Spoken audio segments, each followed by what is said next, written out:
Arakan corridor নিয়ে ইন্টেলিজেন্সের একটা রিপোর্ট আমার হাতে এসছে। সেই রিপোর্টের আগাগোড়া আমি এখান থেকে তুলে দিচ্ছি। বাংলাদেশকে ডক্টর মোহাম্মদ ইউনূস ডিপ স্টেটের হাতে বেছে দিয়েছেন। এখন আরাকান যে করিডোর তারই বা এখন কি অবস্থা। Brief report. Subject strategic meeting on humanitarian corridor issue in Qatar, date 26-27 May 2025। তার মানে দেখুন, আপনাদের এখানে যখন আমি বলেছিলাম ভোরবেলাতে ওই চার্জ অ্যাফেয়ার্স তিনি বেরিয়ে গেছেন ওই ব্রেকফাস্ট মিটিং এর পর, সঙ্গে সঙ্গে আপনারা এনএসএ খলিলুরে বেরিয়ে গিয়েছে, বেরিয়ে দোহা চলে গেছিল। আমি এই খবরটা করেছিলাম রাত্রিবেলাতে 11টার সময় করেছিলাম। তাই 26-27 রাত্রিবেলা ওইখানে মিটিংটা হয়েছে। আচ্ছা, summary. According to received information, a high-level strategic meeting is scheduled to take place in Qatar, where Bangladeshi National Security Advisor Mr. Khalilur Rahman and US Charge d'Affaires in Dhaka, Ms. Tracy and Jacobson will participate. Representative from CIA, the Office of the United States General and Open Society Foundation will also be attendance. ওখানে কে কে ছিল? খলিলুর রহমান ছিল, এ ছিল আপনাদের charge the affairs তিনি ছিলেন, আর ছিলেন CIA লোকজন, UN secretary general তার অফিস থেকে লোকজন ছিল, ওপেন সোসাইটি ফাউন্ডেশন মানে জর্জ সোরসের ফাউন্ডেশন, তার অ্যালেক্স সোরাস সম্ভবত উপস্থিত ছিল, যদিও অ্যালেক্স সোরসের নামটা এখানে নেই। এবার ওই মিটিংয়ে কি হয়েছে? মেন এজেন্ডা তো determine the next course of action for resolving the statement surrounding the implementation of A humanitarian corridor in Myanmar Rakhine state. Next corridor, next course of action ঠিক করা, কি করা যায় সেটা নিয়ে এখন চিন্তা ভাবনা করা হচ্ছে।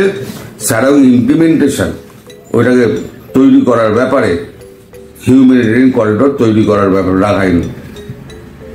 Analysis, settlement implementation. The humanitarian corridor initiative is currently inactive due to recent political tension, military sensitivity and regional concern. আপাতত মুলতুবি করা আছে।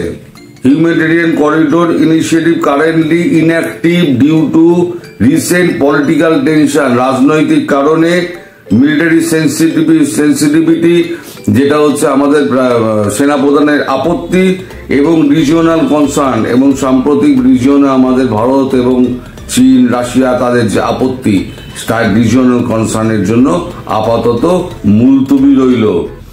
Involvement of US deep state.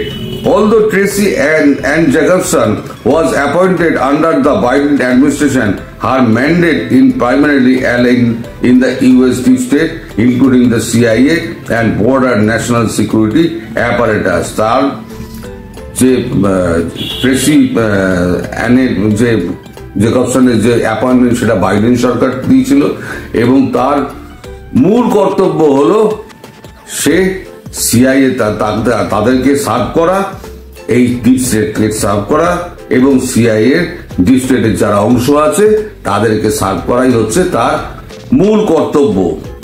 Role of open society in UN. Efforts are underway to internalization the corridor initiative by aligning with it global humanitarian frameworks. এই যে এখন যে বন্ধ হয়ে গেল, এটাকে এখন ইন্টারন্যাশনালাইজ করা, আন্তর্জাতিক চেষ্টা করা হবে হিউম্যানিটেরিয়ান করিডোরটাকে আবার কি করে করা যায় সেই ব্যাপারে আন্তর্জাতিকভাবে চাপ সৃষ্টি করা হবে। বাংলাদেশ ন্যাশনাল সিকিউরিটি পার্সপেক্টিভ, বাংলাদেশের ন্যাশনাল সিকিউরিটি কি আছে সেটা দেখা হচ্ছে। Ongoing tension between military and civilian administration over the corridor indicate the need for a strategic reassessment.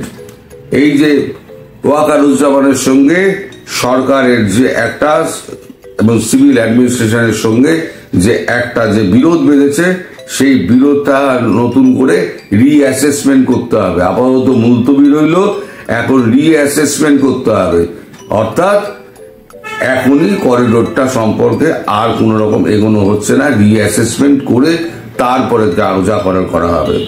Possible objectives: establishing regionally support platform corridor implementation.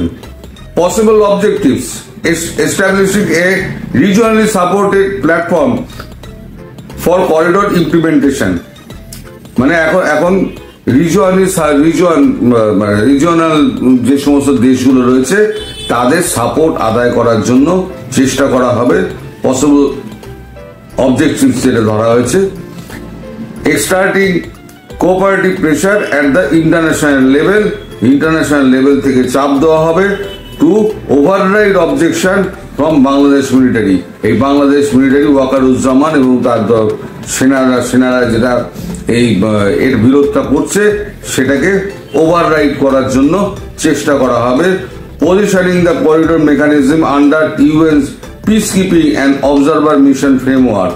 এটাকে করিডোরটাকে মেকানাইজ করা হবে UN peace keeping force, এটা দিয়ে যদি এগুলোকে সেট করা যায়, মানে আশপাশের দেশগুলোকে যদি রাজি করানো যায় তাহলে এটা করা হবে।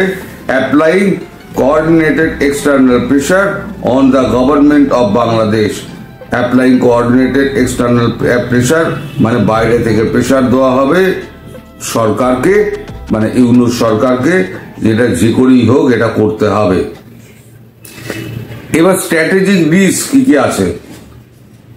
ওয়ারসেলিং civil military retaliation in Bangladesh, মানে খুব একেবারে মিলিটারি বাংলাদেশের সিভিল এবং মিলিটারির মধ্যে একটা সংঘর্ষ বাঁধতে পারে, সেটা একটা রিস্ক রয়েছে। Potential military backlash on grounds of national sovereignty, military যে করছে, আপত্তি করছে, তার একটা জোর করে করতে গেলে তার একটা ব্যাকল্যাশ আছে। সেই ব্যাকল্যাশ সেটা হচ্ছে মানে দেশাত্মবোধ থেকে, সেনাবাহিনীর দেশাত্মবোধ থেকে সেই ব্যাকল্যাশটা হতে পারে, সেই আশঙ্কাটা করা হচ্ছে। Increase allegations of foreign interference in domestic politics. Foreign যারা যে সমস্ত শক্তিগুলো আছে, বিদেশি শক্তিগুলো আছে যারা ডিপ স্টেটের অংশ, তাদেরকে দিয়ে ডোমেস্টিক পলিটিক্সের মধ্যে চাপ দেওয়া হবে। যেমন যত রাজনৈতিক দল আছে তাদের উপরে চাপ সৃষ্টি করা হবে, পয়সা টয়সা এই সমস্ত দেওয়াটার কথা, পয়সার কথা উল্লেখ করা হয়নি, কিন্তু ধরেই নেওয়া যায় এখানে পয়সার ব্যাপার রয়েছে। Erosion of government credibility in international media. Erosion হচ্ছে ধস, ইউনূস সরকারের যে ধস নেমেছে সেইটা সম্পূর্ণ একেবারে ইন্টারন্যাশনাল মিডিয়াতে পুরো পরিষ্কার দেখানো হচ্ছে, ফলে এই মুহূর্তে ওইটা করা একটু অসম্ভব হয়ে যাচ্ছে। এবার রিকমেন্ডেশন কি কি আছে? Maintain direct monitoring of the outcome of the national security adviser meeting. PSS the potential alignment of the coordination framework involving the CIA, Open Society Foundation, এই ওপেন সোসাইটি ফাউন্ডেশন এবং সিআইএ এর সঙ্গে যুক্ত হয়ে আরো কি করে এই কাজটাকে ত্বরান্বিত করা যায় সে চেষ্টা করা হবে। Reestablishing redirect communication to address possible structure between the military and civilian administration. কি করে আরো বেশি করে সিভিলিয়ান এবং মিলিটারি অ্যাডমিনিস্ট্রেশনের মধ্যে আরো সম্পর্ক ভালো করা যায় তার একটা চেষ্টা করা হবে। অ্যাসার্ট বাংলাদেশের sovereignty position on the corridor issue through UN and US diplomatic channel.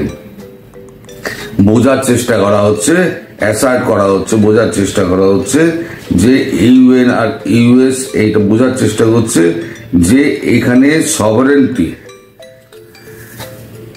যে দেশাত্মবোধ এবং অখণ্ডতা নিয়ে যে বাংলাদেশ সেনাবাহিনীর সেনাকর্তা ওয়াকারুজ্জামান তিনি যে বারবার আপত্তি তুলছেন সেটাকে কি করে কাটানো যায়।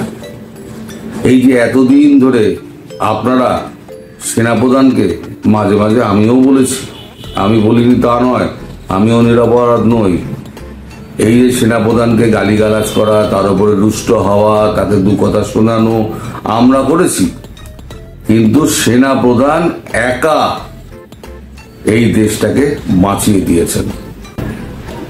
আপাতত যা রিপোর্টটা দেখা যাচ্ছে, তার বিটুইন দ্য লাইনগুলো পড়লে এখন বোঝা যাচ্ছে যে পরিষ্কার হচ্ছে যে এই প্রজেক্ট আপাতত মুলতুবি হয়ে গেল। আরাকান প্রজেক্ট আপাতত মুলতুবি হয়ে গেল। আমার কাছে যা খবর আছে, যা খবর পেয়েছি, ওখানে একটা 19 তলা বিল্ডিং হওয়ার কথা ছিল। শিলকাঠি নাকি একটা জায়গা আছে, সেখানে 19 তলা বিল্ডিং হওয়ার কথা হয়েছিল। 4 তলা অব্দি উঠেও ছিল, এখন কাজ বন্ধ হয়ে গেছে।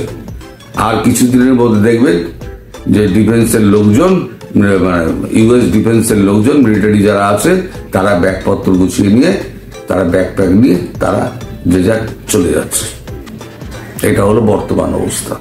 তার আগে একটা ঘটনা ঘটেছিল, সেটা হচ্ছে ফিলিপিন্স থেকে ইউএস একটা জাহাজে খাদ্য সামগ্রী, দৈনন্দিন জিনিসপত্র এবং অস্ত্রশস্ত্র পাঠানোর চেষ্টা করেছিল বাংলাদেশে।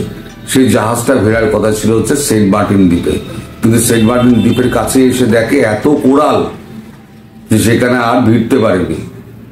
ভিড়তে না পেরে তারা আবার ফিলিপিন্সে ফিরে গিয়েছে।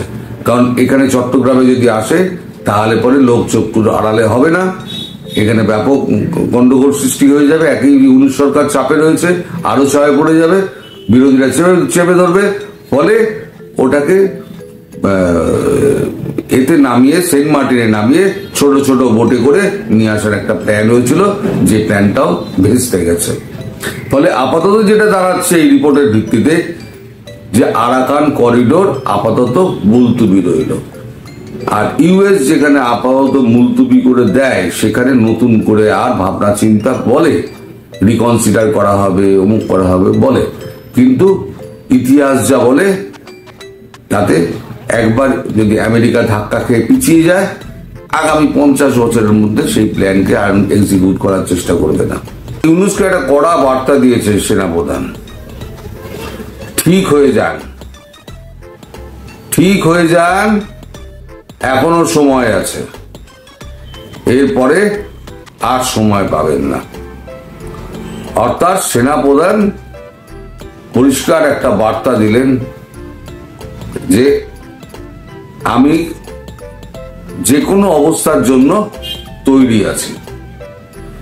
এই অবস্থানটা দেখে সেনাপ্রধানের মনে হচ্ছে যে খুব শিগগিরই একটা কিছু ঘটতে চলেছে। এবং তিনি এও বলেছেন যে সারা দেশে সেনাবাহিনীর তৎপরতা বাড়াতে হবে। কোনো রকম মব, কোনো ভায়োলেন্স এটা বরদাস্ত করা হবে না। যেখানেই মব দেখা যাবে সেখানেই ধরে ঠেঙাও, তুলে এনে ভরে দাও। ম্যাজিস্ট্রেসি পাওয়ার যখন আছে তুলে এনে ভরে দাও। এখন এই সমস্ত অবস্থার মধ্যে দিয়ে বাংলাদেশে একটা নতুন ইকুয়েশন তৈরি হওয়ার একটা জায়গা তৈরি হয়েছে। সেনাবাহিনীর সম্পর্কে যে সমস্ত কথাবার্তা, যে সমস্ত অপপ্রচার চালানো হচ্ছে, সেই অপপ্রচার যারা করছে তাদের বিরুদ্ধে এবার সেনাবাহিনী কঠোর অবস্থান নেবে বলে জানিয়েছে সেনাপ্রধান। আসলে কিছু ইউটিউবারকে দিয়ে মোহাম্মদ ইউনুস সেনাবাহিনী সম্পর্কে অপপ্রচারের একটা চেষ্টা করছেন নানান রকম ভাবে। তিনি তো এইগুলো ভালো পারেন, নিজের বাইল বাজানো, নিজের ঢোল পেটানো এবং অন্যের ক্ষতি কি করে করা যায় সেটা উনি কিন্তু খুব ভালোভাবে বোঝেন। ফলে এখন কিছু ইউটিউবারকে ধরেছেন, সে ইউটিউবারদের প্রতি এবং কিছু পত্রপত্রিকার প্রতি তার নজর পড়েছে এবং সেগুলো সম্পর্কে তিনি ওয়াকিবহাল এটা বুঝিয়ে দিয়েছেন এবং তাদের বিরুদ্ধে কঠোর ব্যবস্থা নেওয়া হবে এটাও তিনি বলে দিলেন। সেনাবাহিনী কিন্তু মুখোমুখি অবস্থান থেকে এতটুকু সরে আসেনি। গতকালকে বিকেলবেলাতে আমাদের সেনাপ্রধানের সঙ্গে ফের এক দফা কথা হয়েছে। উষ্ণ আদান প্রদান হয়েছে। ভারতের সঙ্গে বাংলাদেশ সেনাবাহিনীর কোন রকম নেই, বিরোধ নেই। একবারই ভারত বলে দিয়েছিল যে আমরা চাই না বাংলাদেশের মানুষের বুকে ভারতবর্ষের গুলি লাগুক, ফলে যা করতে হবে আপনাকেই করতে হবে। আমার মনে হয় তিনি আপডেট নিচ্ছিলেন কি হচ্ছে। নিশ্চয়ই ওয়াকারুজ্জামান বলেছেন এই আপডেট হচ্ছে। এদিকে কলকাতা, দিল্লিতে শেখ হাসিনা অত্যন্ত তৎপর, তিনিও বিভিন্ন জায়গায় যোগাযোগ করছেন। আগেই বলেছি মোদির সঙ্গে একটা টেলিফোনিক কথা হয়েছে তার, তারপর তিনি দলীয় কিছু নেতাদের সঙ্গে কথাবার্তা বলছেন। কোথায় বলছেন, কিভাবে বলছেন, কার মাধ্যমে হচ্ছে, এ নিয়ে আমি এখন কোনো কথা বলবো না। তবে কথাবার্তা তিনি বলছেন এবং তিনি গুটি সাজাতে শুরু করে দিয়েছেন।